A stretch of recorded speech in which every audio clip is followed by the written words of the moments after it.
రాబోయే 30 సంవత్సరాల పాటు తెలుగుదేశం పార్టీనే పరిపాలించాలి ఆంధ్రప్రదేశ్ని అని భావిస్తున్నారు చంద్రబాబు నాయుడు. ఏదైతే P4 విధానాన్ని అమల్లో చేస్తున్నారు కాబట్టి అందులో ప్రజలందరికీ కూడా ఇప్పుడు సుఖ సంతోషాలతో ఉండే విధమైనటువంటి ఏర్పాట్లు చేస్తూ సంపద సృష్టించే ప్రయత్నం చేస్తున్నాను కాబట్టి మళ్ళీ ఆ సంపద సృష్టితో ప్రజలందరూ కూడా నన్నే ఎన్నుకుంటారు. ఇప్పుడు 4.0లో ఆ సంపద సృష్టితో పాటుగా మార్పులు చేస్తున్నాను కాబట్టి మళ్ళీ 5.0 నాదే. ఇది తాజాగా చంద్రబాబు గారు అసెంబ్లీ వేదికగా చేసినటువంటి ప్రకటన.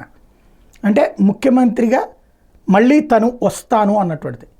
అంతకుముందు గతంలో వైసీపీ వాళ్ళు ఇదే లాస్ట్ టైం చంద్రబాబుకి ఛాన్స్ అన్నటువంటి పాయింట్.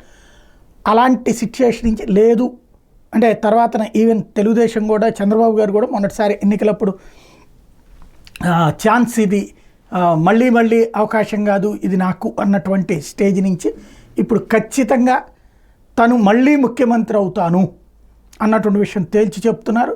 తద్వారా దానికి తోడు దేశంలో కొన్ని రాష్ట్రాల్లో 30 సంవత్సరాల పాటు ప్రభుత్వాన్ని నడిపినటువంటి పార్టీలు ఉన్నాయి. అలాగే ఇక్కడ కూడా ఆంధ్రప్రదేశ్లో సాధ్యం తను చేసి చూపిస్తానని చెప్తున్నారు.